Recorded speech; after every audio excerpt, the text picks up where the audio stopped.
ఆత్మీయ ఇంటికి క్రీస్తే పునాది, సజీవమైన రాలే ప్రజలు.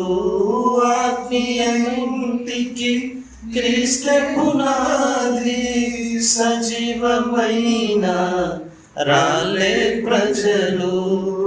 ఆత్మీయ గృహముకు ప్రభువే శిల్పి, ఆత్మీయ గృహముకు ప్రభువే శిల్పి.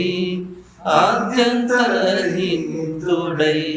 నడుపును మోక్షపురికి మమ్ము, ఆద్యంతరహితుడై నడుపును మోక్షపురికి మమ్ము. తంబుర సితారతో మా ప్రభుని